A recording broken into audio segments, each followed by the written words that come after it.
नमस्कार, मी अक्षता पवार. न्यूज मराठी 24/7 मध्ये आपलं स्वागत. आंतरराष्ट्रीय बातम्यांवर एक नजर टाकूया. युक्रेन आणि रशिया यांच्यात गेल्या अनेक महिन्यांपासून युद्ध सुरू आहे. या युद्धात युक्रेनच्या लष्करानं रशियाला मोठा झटका दिलाय. युक्रेननं रशियाची अत्याधुनिक क्षेपणास्त्र संरक्षण प्रणाली S-400 नष्ट केली आहे. युक्रेनने हा हल्ला अमेरिकेकडून मिळालेल्या ATACMS या क्षेपणास्त्राने केला होता.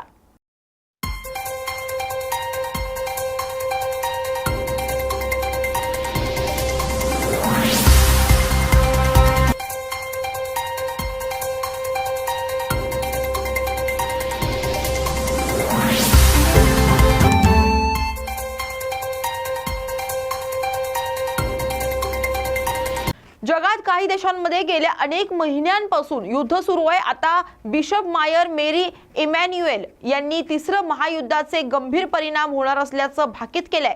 त्यांची ही भविष्यवाणी जगासाठी चिंतेचं कारण बनली आहे. तिसरे महायुद्ध हे भयंकर आणि विध्वंस करणारं असेल, ज्यामध्ये जगातील 1/3 लोक मारले जातील असं त्यांनी सांगितलंय.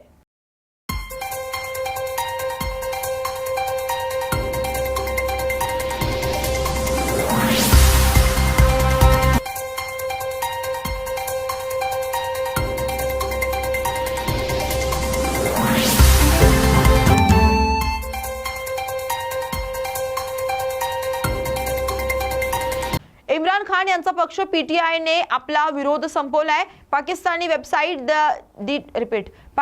वेबसाईट दी डॉन ने दिलेल्या माहितीनुसार आज सकाळी पक्षाने याची घोषणा केली.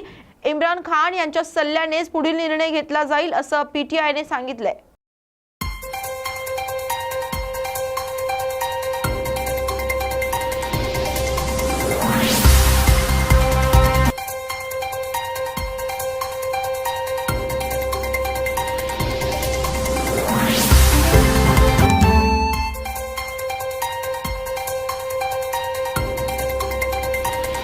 अमेरिकेत नवनिर्वाचित राष्ट्राध्यक्ष डोनाल्ड ट्रम्प हे त्यांच्या सरकारसाठी महत्त्वाच्या पदाच्या नियुक्त्या करत आहेत. त्यात काही भारतीय वंशाच्या लोकांनाही स्थान मिळाले.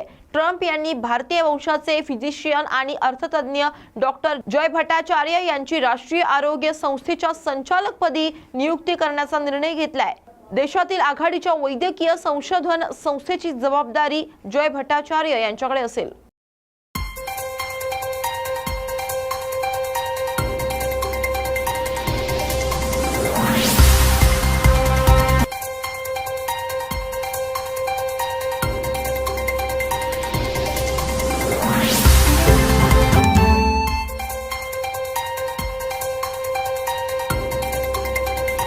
फ्रान्समध्ये पत्नीला ड्रग्ज देऊन तिच्यावर 10 वर्ष बलात्कार करणाऱ्या आरोपीला 20 वर्ष तुरुंगवासाची शिक्षा देण्याची मागणी करण्यात आली आहे. डॉमिनिक पेलिकॉट असं आरोपीचं नाव आहे. पेलिकॉटने आरोपांची कबुली दिली आहे. या प्रकरणात आणखी 50 जणांवर खटला सुरू आहे.